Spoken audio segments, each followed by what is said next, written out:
Welcome back, everyone. You are enjoying another episode of Fast Facts Pharmacology Edition, brought to you by a Tale 2 hygienist in partnership with Elevate Oral Care.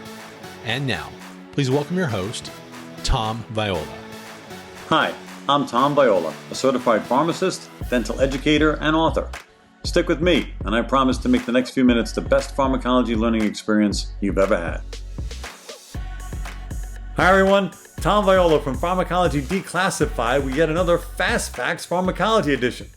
Well, we're continuing in our series of Fast Facts on pain management, and next up, after our discussion of aspirin, is yet another chapter to discover, which is the use of NSAIDs. Now, I know you may be thinking, well, aspirin is an NSAID. I've seen it on the package of Excedrin. It says, aspirin, parentheses, NSAID. Well, yes, aspirin is an NSAID, quote unquote, but we push that discussion aside based on our previous episode.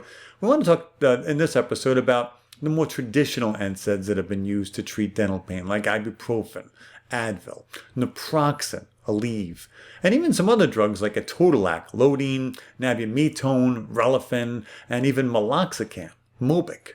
All of those were used to treat dental pain? Well, in my experience, yes, at one time or another. But even some other ones like oldies but goodies like diclofenac or Voltaren, diflunisal, Dolabid, which was very popular at one time, ketoprofen, Orudis.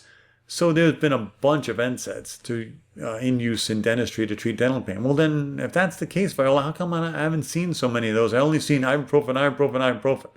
Well, that's exactly the point of this discussion.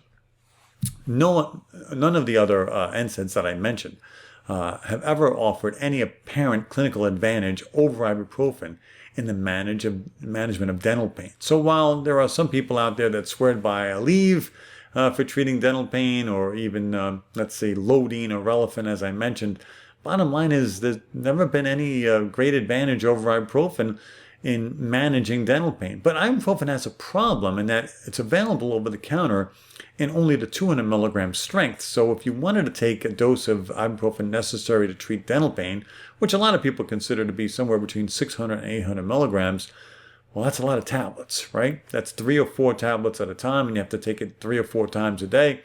That's a lot of tablets to swallow at one time. And so the sheer, viewing of that many pills in your hand makes some patients say, maybe that's too much. Understandably so, but that's what's important to know about ibuprofen. It is all about dosing.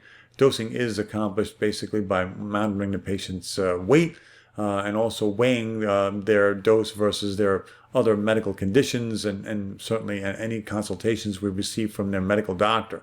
So there's more to it than just the average or the dose that fits all, right? We have to know what the right dose is for our patient.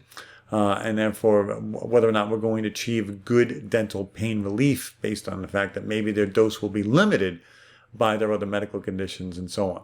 But in the meantime, we're very well versed in using NSAIDs to treat dental pain because, as we said earlier, dental pain is acute inflammatory pain. Therefore, what better drug would you use to treat acute inflammatory pain than an anti-inflammatory?